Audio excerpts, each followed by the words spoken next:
정유생 닭띠 선생님들 반갑습니다. 2025년 6월 이모월은 금의 예리함과 불의 활력이 서로를 푹 돋우며 숨은 재능이 빛을 발하는 시기입니다. 정유년이 품은 단단한 금 기운이 을사년의 따뜻한 불씨와 만나 반짝이는 기회를 만들고 진토와 오화가 삼합을 이뤄 든든한 터전을 마련해 줍니다. 이번 달에는 어떤 인연과 손을 잡느냐가 곧 재물과 명예의 흐름을 결정합니다. 영상 시작에 앞서 구독과 좋아요는 큰 힘이 됩니다. 먼저 가까이 하면 좋을 귀인 띠부터 살펴보겠습니다. 첫째, 소띠와 가까이 하십시오. 소띠는 묵직한 흙 기운으로 닭띠의 금 기운을 안정적으로 받쳐줍니다. 오래 묵혀둔 계획이 있다면 소띠의 차분한 조언 덕분에 단단한 골격이 잡힙니다. 특히 장기 프로젝트나 부동산처럼 시간이 필요한 업무에서 소띠의 신중함은 중요한 안전장치가 됩니다. 갈등이 생겼을 때에도 소띠 특유의 끈기와 신뢰감이 마음을 다독여주어 흔들림 없이 목표를 향해 나아갈 수 있습니다. 둘째, 뱀띠와 가까이 하십시오. 뱀띠는 날카로운 불 기운으로 닭띠의 따뜻한 금 기운을 더욱 빛나게 만들어줍니다. 문제의 핵심을 빠르게 파악하고 실질적인 해결책을 제시하는 통찰력이 탁월함으로 협업에서 큰 시너지가 납니다. 자금 계획이나 투자 전략을 짤 때 뱀띠의 현실적인 접근이 예상치 못한 손실을 줄여주고 수익을 극대화합니다.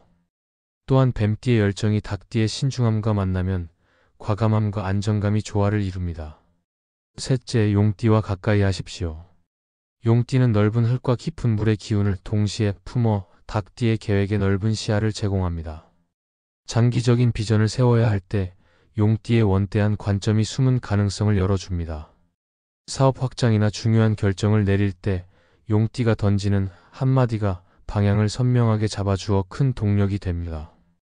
예상 밖의 난관이 나타나더라도 용띠의 포용력 덕분에 돌파구를 찾기 쉬워집니다. 이번에는 거리를 두면 좋은 띠를 살펴보겠습니다. 첫째, 토끼띠와는 거리를 두십시오. 토끼띠의 부드러운 목 기운은 금 기운과 충돌의 결정을 흐릴 수 있습니다. 지나친 유연함과 감정적인 배려가 오히려 정확한 판단을 늦추어 중요한 기회를 놓치게 만들 수 있으니 빠른 의사 결정이 필요할 때는 주도권을 스스로 잡으십시오. 둘째, 개띠와는 거리를 두십시오. 개띠는 흙 기운이 겹쳐 의견이 고착되기 쉬워 의도치 않은 마찰을 일으킬 수 있습니다. 특히 책임 분담이나 일정 조율을 둘러싸고 충돌이 생길 가능성이 있으므로 공동 작업은 다음 달 이후로 미루는 편이 안전합니다. 셋째, 돼지띠와는 거리를 두십시오. 돼지띠는 풍부한 물 기운으로 불의 활력을 약화시키고 금의 예리함을 흐릴 수 있습니다. 감정적인 파고가 높아져 계획이 흔들리거나 금전 문제에서 혼란이 생길 위험이 있으니 큰 돈이 오가는 거래나 문서 계약은 삼가는 편이 좋습니다. 마지막으로 최근 마음이 통했던 인연을 떠올려 보십시오. 작은 감사 인사와 따뜻한 나눔이 삼합의 흐름을 더욱 굳건히 합니다. 겸손하게 조언을 구하고 받은 도움을 넉넉히 되돌려준다면 이번 달 금은 더 반짝이고 불은 더욱 밝게 타오르며 흙은 단단히 굳어집니다. 정유생 닭띠 선생님들께서 이모월 내내 예리한 통찰과 따뜻한 기운을 모두 누리시길 기원합니다. 사주학에서 말하는 귀인은 하늘이 보내준 맞춤형 조력자입니다. 내 사주의 목과 화가 충분하지만 금이 모자라면 금 기운을 풍부하게 지닌 사람이 나타나 균형을 맞춰주듯 귀인은 부족한 오행을 보태거나 지나치게 강한 기운을 부드럽게 눌러주어 삶의 흐름을 원만하게 돌립니다. 때로는 사람이 아닌 결정적인 기회나 환경으로 모습을 드러내기도 합니다. 이런 귀인을 만나면 막혔던 일에 길이 열리고 정체된 기운이 순환하며 금전과 건강 문제까지 의외로 쉽게 풀리는 경험을 하게 됩니다. 귀인의 한마디 조언이 진로를 확신하게 만들고 귀인이 연결해준 인연 덕분에 큰 사업이 성사되는 사례도 자주 보고됩니다. 귀인을 알아보려면 먼저 자신의 사주를 살펴 어떤 오행이 부족하거나 과한지 파악하는 과정이 필요합니다. 그런 뒤 주변 인물의 생년과 성향을 관찰해 내 빈자리를 채워줄 기운이 있는지를 헤아려야 하며 특정 해와 달에 들어오는 천간지지를 참고해 어느 시기에 어떤 기운의 이들이 다가올 가능성이 높은지 미리 예측할 수도 있습니다. 무엇보다 마음을 열고 경청하는 태도를 유지해야 귀인이 보내는 작은 신호도 놓치지 않습니다. 귀인을 만났다고 느끼면 즉시 진심으로 감사함을 표현하고 약속과 신뢰를 지키며 받은 조언을 행동으로 옮겨 변화의 결과를 보여주는 것이 좋습니다. 동시에 내 장점을 활용해 귀인의 부담을 덜어주어야 서로의 성장을 돕는 상생관계가 오래 지속됩니다. 운을 높이고 복을 부르려면 매일 아침 짧은 명상으로 만날 사람을 떠올리며 따뜻한 말을 준비하고 작업 공간을 주기적으로 정리해 안정된 기운을 확보하며 부족한 오행을 색이나 향으로 보완하고 봉사나 기부로 에너지를 순환시키는 실천이 도움이 됩니다.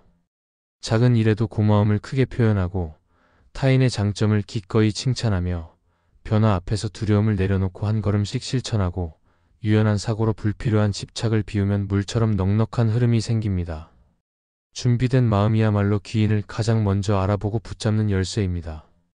열린 자세로 사람을 대하고 약속을 성실히 지키면 귀인도 기회도 자연스럽게 곁에 머무르게 됩니다. 이번 달은 사방에서 길한 기운이 솟구쳐 올라 숨결마다 희망이 깃드는 특별한 시기입니다. 사화의 따스한 불빛이 마음속 열정을 환하게 비추고 진토의 든든한 대지가 그 열정을 받쳐주어 흔들리지 않는 기반을 마련해 줍니다. 여기에 신금의 맑은 통찰력이 번뜩이며 해수의 깊고 넉넉한 물결이 흘러들어와 막혔던 기회마저 시원하게 트여갑니다. 우연처럼 다가오는 소식 속에 귀인의 손길이 숨겨져 있고 평소라면 지나쳤을 작은 제안 안에도 새로운 문이 숨어 있으니 이번 달만큼은 망설임보다 호기심을 앞세워 한 발 더 내디뎌 보시기 바랍니다. 감사 인사를 아끼지 않고 작은 도움에도 미소로 화답하며 스스로에게도 긍정의 말을 건네는 순간 운이 물결은 더 높아져 배경음악처럼 하루를 감싸줄 것입니다. 마음가짐을 환하게 밝히면 사람과 기회가 동시에 찾아와 손을 뻗기만 해도 열매가 주렁주렁 달리는 나무가 곁으로 옮겨오는 듯한 풍성함을 경험하게 됩니다. 이 흐름을 온전히 받아들이고 거침없이 행동으로 옮긴다면 한 달이 끝나기 전에 스스로도 놀랄 만큼 눈부신 결실이 당신의 이름으로 기록될 것입니다. 오늘 영상 함께 해주셔서 정말 감사드리며 영상 도움이 되셨다면 구독과 좋아요로 응원해 주십시오. 그럼 오늘도 빛나는 하루 보내십시오.